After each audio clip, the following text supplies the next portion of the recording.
now. And hopefully, there we are. I believe we are now live, if all went well. Yeah. Okay, so I don't know if Sammy D is going to join us. I know for sure that Susan can't make it today because she will be in, she had something going on. I'm trying to remember what it was. Anyhow, we are talking today not about ditching the diet so much as facing the feelings about exercise. Because all of March in the group Nourish, we have the challenge of moving through March. And rather than talking about exercise, we are talking about movement, recognizing that for some people, the word exercise is going to throw up some feelings of inadequacy, some challenges, some bad memories, perhaps. So let's just jump right in. Nina, what limiting beliefs or thoughts come to mind for you about, exercise? Well, for me, the biggest one that I had to overcome was that girls can't lift heavy stuff.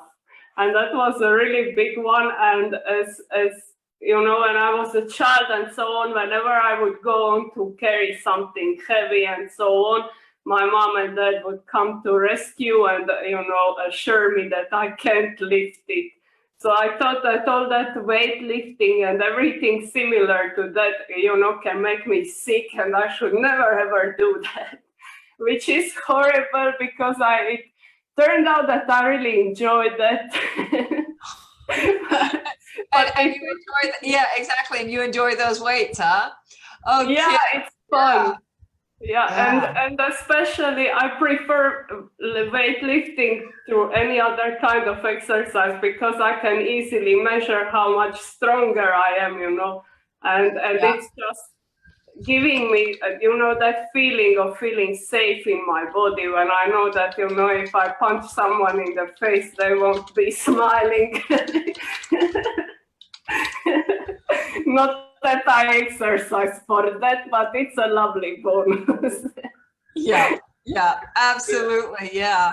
So just give me a moment. I have somebody here that is blowing in a whistle and I'm about to rip it out of her hands. Just a minute. Yeah, I can talk about another belief about exercise. I also thought that exercise is reserved for people who are trying to lose weight. So for me, there wasn't exercise as something to be enjoyed or moving for just moving and having fun and so on. It had to be something that burns calories, and it had to be something that is helping me lose weight, and no other form of exercise existed in my world. So, oh no! Yeah, I had a really bad relationship with exercise. It was really sad.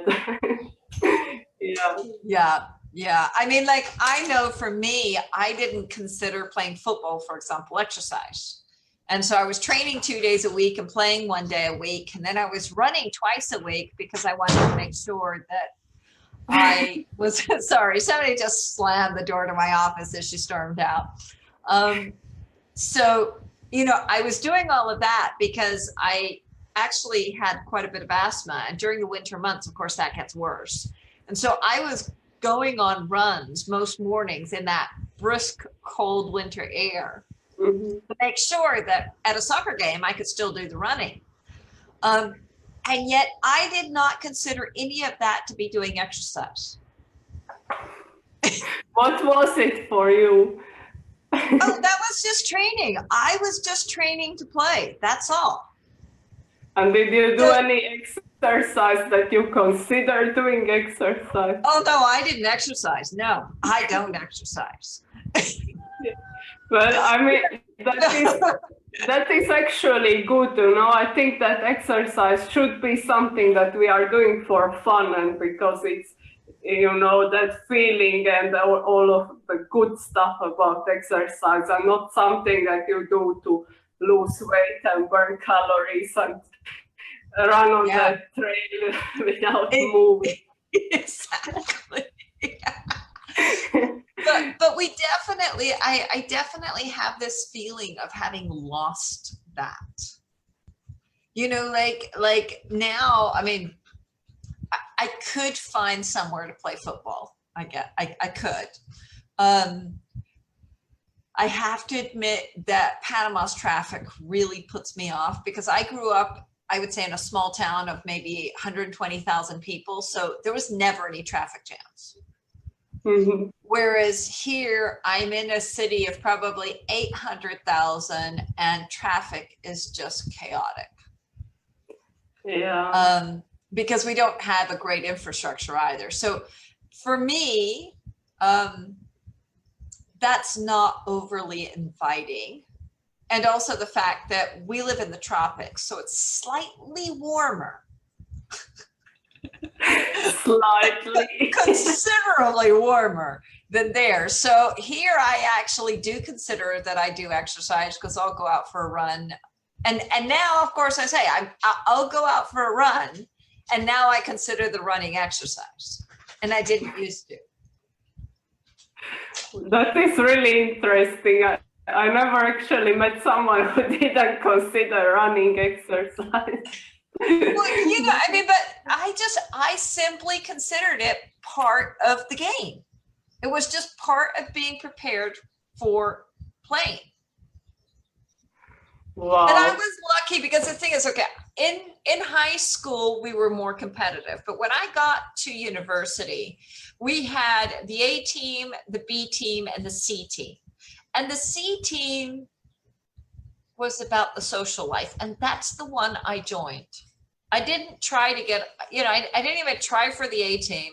I took a look at the B team and decided that they were still too serious about the game.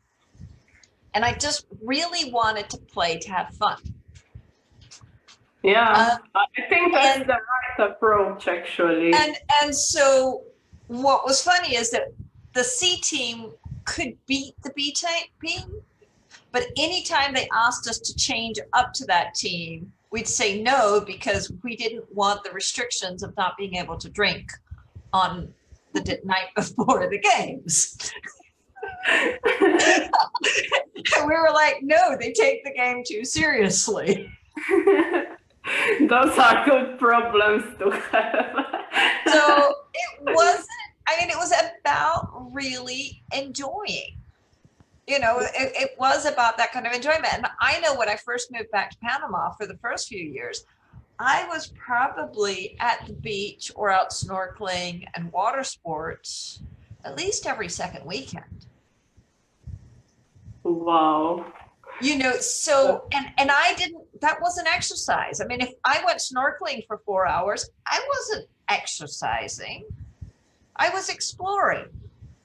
Yeah, You know? I think that is a really good approach because if you approach something as it's exercise, that puts an unnecessary pressure on it, especially when it's for someone who is struggling with, you know, chronic dieting and so on. And then they go run for 5 million hours, you know, because they need to deserve dinner or something like that. That is a really harmful approach. On the other hand, someone can go be running as long as the other person does and take it as something that they love doing. And it's basically a meditation, especially if you are in the forest, you know, the trees, the nature, the birds, and you are not, it's totally a meditation. So it's basically all about mindset. It always comes back to mindset. And I mean, like, I know with my parents growing up, there was always this idea of, well, you know, on a Sunday afternoon, let's go for a walk down by the river. That was never seen as exercise. That was always about, let's get out and, you know, just go exploring and see what's going on. And it was never about exercise. It was always about the walk, you know. And so when you grow up in that environment, your definition, like, you know, somebody says, well, you should walk so much. And I'm like, well, don't you just do that anyway, you know. And I think that we've kind of lost that. And especially, I mean, it depends obviously where you live, and what you consider to be normal transportation, what you're considering to be, you know, like getting from home to the train station. How far away is that? Are you walking it? You know, that kind of thing. Whereas here in Panama, everything is in a car. Because while it's within walking distance, you are going to be sweating by the time you get there. And there's probably nowhere to shower. So, you know, and things like, you know, people don't ride their bike to work here. It's too hot, and drivers here are too dangerous. There is someone behind you. Yes, exactly. So basically here, people, I mean, like you'll get the occasional person that will do it. And, you know, here, for example, on a Sunday, they'll turn around part of the coastal road, and basically it's bikes only. Cars are not allowed on that part. And everyone's up in arms. It's been like that for 5 years. And everyone's like, this has got to change. It's got to go back to being a road. And I'm like, why? You go down there on a Sunday afternoon, or Sunday morning rather, and you will find hundreds of people cycling. So it's not that this is simply for the benefit of 5 people or 10 people. Everyone's out there using it. So yes, a few people are inconvenienced by this. Okay, because one of the 5 roads is closed. Wow. Okay. It's slightly inconvenient, okay? And it's not on the side where the homes are, because we have literally two, you know, I guess it's 4 lanes this way and 4 lanes that way. So they close off the 4 lanes that are on the waterfront, and they just leave the 4 lanes that are running down by the homes. So if you want to get home, you can get into your home without any trouble. What you can't do is be driving down the waterfront. Now, you could park your car. All of the car parks are in the middle median. So you can drive up, you can park your car, you can still go for a walk along there.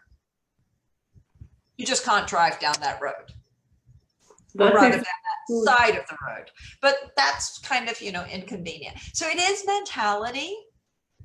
There's a lot about mentality of how you get around, at least here. And there's, I mean, like obesity here didn't used to exist. I look at the photos from the 1930s, 1940s, and everybody's pencil's thin. But yeah, everybody was using the bus.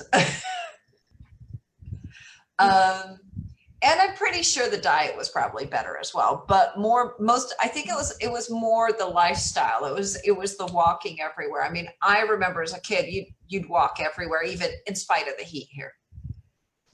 Yeah, the same was for me. And the other that you mentioned, for kids, there is no exercise yet. They are always moving, you know. My daughter doesn't stop. Her idea of resting is sitting for literally 10 seconds. So, kids, yes. Yeah, it is natural to move all the time and to explore and to do something, and they don't have idea that that is exercise, what they are getting out of it. Yeah. So well, and like I said to you, you know, this afternoon, here in Panama at the moment, it's Carnival. Yeah. And so that means that in a lot of different towns, there's all sorts of celebrations going on. But one of the biggest things that is happening at this time of day is that people are out celebrating with beer and drinking, and they're getting water thrown on them by these water cannons off these water tankers. Okay. And so everyone talks about Carnival and just getting wet. And I was like, well, we are going to go outside and I'm going to put the water sprinklers on and I'm going to sit under the tree and read my book and you can play under the water sprinkler. And I imagine I will probably end up with some of the neighbors' kids here. And I'm not sure if we have enough of a hill to put a water slide on. I know one of the neighbors has got a water slide, so I'll see if they will or not. I want to join them. Yeah, well, we are in our summertime. I mean, if you look at our grass outside, it is brown. It is hard dirt. But at the same time, the kids will have a blast. It doesn't matter. Yeah, it's so much better to be a kid. We grown-ups need to learn so much from them. Yeah, and I think that's the whole thing. I mean, if you go into Nourish the group and you see the challenge, every day is something different. Because I don't want anyone to feel like, oh, I can't do that, so I'm not going to do it. So yes, we started off with a yoga pose on the first day. And then the second day, yes, we put the challenge of 10,000 steps, if you've got some way of measuring your steps. But there's also things like, clean your house, shovel the snow. That's exercise. You're going to tell me shoveling snow is not exercise? I know that's exercise. Yeah. And, so there's things like get out in nature. There's, what are you stretching? Obviously, I put the kettlebells in because I love kettlebells. I think that that's one of the most awesome exercises and it's really fun to do. Mm-hmm. And I do consider that exercise. I do consider that doing a workout, but it's also fun. Yeah. And for me, it's about discovering that fun. I have a friend that does salsa dancing and they do like 3 hours twice a week. Wow. And that woman is so fit. I can imagine. That's a lot of... So fit. But you will see a smile on her face from start to finish. Yeah, that's exactly what exercise should be. Yeah. And I remember because on Saturday, I think the challenge was about, the Saturday challenge was the 10,000 steps. So part of one of that was I took the dogs and I took my daughter with her bicycle down to the causeway to go for a walk. Well, she took off on the bicycle and I had the 2 dogs and I was like, slow down. And she's like, no, run faster. So I ended up probably running for about 35 or 40 minutes. And I reached a stage at about a little past halfway where I was like, I cannot do anymore. We just have to stop. I just can't do anymore. And the thought popped into my head of this should be a celebration of what you can do, not what you can't do. Yeah. And I thought to myself, I was like, okay, so I can't go as fast as what she's going right now, but I can jog. So I'm not going to run that fast, but I can still jog. I'm still, I'm not absolutely knackered. I can't run that fast anymore. So I slowed down to a jog instead of running. And I did that probably for, another 10 minutes. And then she finally stopped and she was like, I need to rest. And I'm like, thank God. Yeah. But it should be that celebration. Yeah. And if you saw my post on Facebook on Saturday, I took time to take photos. Yeah, I saw it. It was adorable. Yeah. So, exercise shouldn't be this, oh my God, now, do my legs still hurt today? Yes, a tiny little bit. There's still that little feeling. Well, also yesterday and this morning I did a little bit as well, but nothing great, in terms of really too strenuous, but it was like, keep moving, keep stretching. Yeah.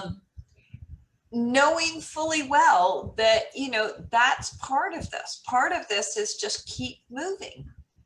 Yeah, and that I actually love that process when I have sore muscles and so on, because it's your body literally growing stronger and you feel it and it's so good. And when it's done, when it doesn't hurt anymore, it's going to be stronger and you are getting more muscles and so on. I think it's a really good metaphor for life because it happens the same process.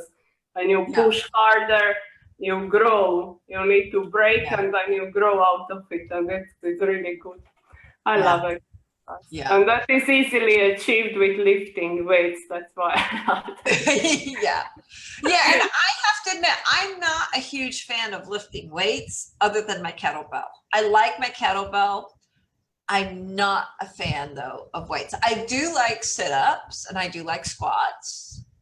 I can't remember what you call the frog jump thingy. But I'm not a fan of those. I've really detested those ever since high school. Oh, high school. In high school, I hated exercise. It was like the worst subject in the school was that one with the moving. Oh, I know. I mean, it's really funny because I think of high school and I think of exercise, and I was really lucky that my soccer coach was my PE teacher.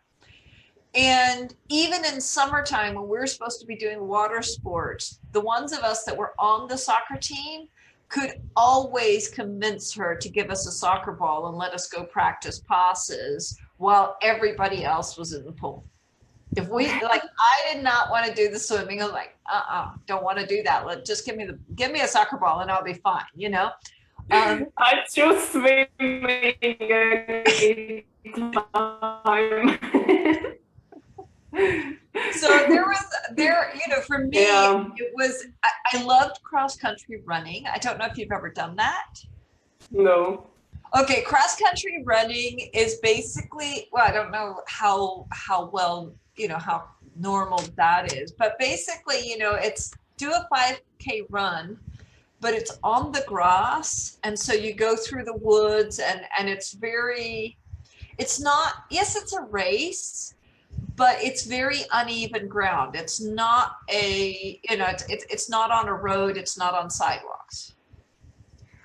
Yeah, that definitely sounds more interesting than just running on the stuff. Yeah. So, but in New Zealand, at least in school, that was kind of your normal running track, was that, okay, we'll run from our school through the fields, through the school, over the back, through their fields, that kind of thing. And, by the time you were done, it was 5Ks or 10Ks, whatever it was. That I really enjoyed. I was no good at the short sprints, and I did not enjoy that.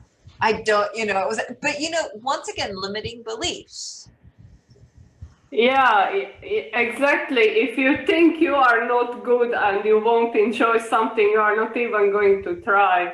And especially if you try the first time and you think, I did nothing good, this is horrible, you are not going to try the second time. And the only way to get better is to try it a couple of times. You can't get it right the first time. Absolutely. And I'm thinking back to school, one of my best friends was a swimmer, and she loved summertime and swimming classes. And for me, I was like, no, I'm a terrible swimmer. I don't want to do this at all. So it is all in your mind, because I never tried to get good at it. And I think the same of art class when I was like in third grade. I decided I was bad at art class because the teacher criticized something. Yeah. And I never tried in art ever again through the rest of school.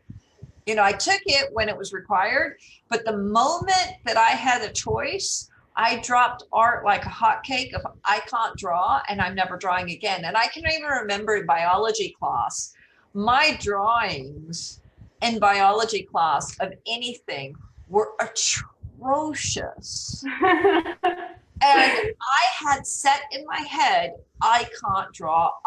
This is something I don't know how to do and I can't do. Yeah. Yeah, that is exactly the way that was for me with exercise, And even though when I was dieting and all those things, trying to lose weight, I would rather be starving myself than going for a run or doing some kind of exercise. It was really horrible. Yeah, but I'm really glad I'm over that. I mean, when you start exercising and then you start small and then, I don't know, you run for a couple of minutes and then you build up on that. And then you realize that it's not so much that you were bad at it, just you never tried. It's just you never did it. I mean, I know when I was really unfit, I would give myself you run or you jog 5 lampposts, you walk 10. And I would literally allow myself to do, 30 minutes of jog 5 lampposts, walk 10. And eventually you get to a stage where you switch it around to, you're jogging 8, walking 7. And eventually you might be jogging 15 and walking 10, but you're not trying at the very beginning I'm going to jog 2 kilometers. No, don't even attempt that. Yeah. Give yourself, and, depending on how, like I've had times where I've got knee injuries or something like that. Don't do that to yourself. If your body is injured, so like I have at home an elliptical trainer. It doesn't get a lot of use in the summertime because I would much rather be outside. But in our wet season where we're getting tropical storms, it gets used. Because, if I'm not going to get out, well, okay, I'll get on the elliptical trainer. But the beautiful thing about the elliptical trainer as well is that, one, you can turn the TV on and watch an entire TV show while on top of the machine. Yeah. There's one benefit, okay? And I will say this, I watch a lot more TV in the wet season than I do in the dry season. But secondly, if I've got something like a knee injury, I can still do that without injury because it's a round motion rather than any pounding from running or walking. You don't get that exacerbating the injury, So, I've had times where it's 4 weeks on the elliptical trainer until you're going to get back out again. So be it. Yeah. Yeah, it's just finding something that works for you, just as long as you enjoy it and as long as it's not like using exercise as something to abuse your body. It should be something to celebrate. And it should be a celebration of what I can do, what I'm able to do. Apparently, we've got to get going because I've got a 5-year-old that has reminded me that I promised to turn the water on. Of course, thank you you so forget much, Nina, and I will send you next week. Yeah, see ya.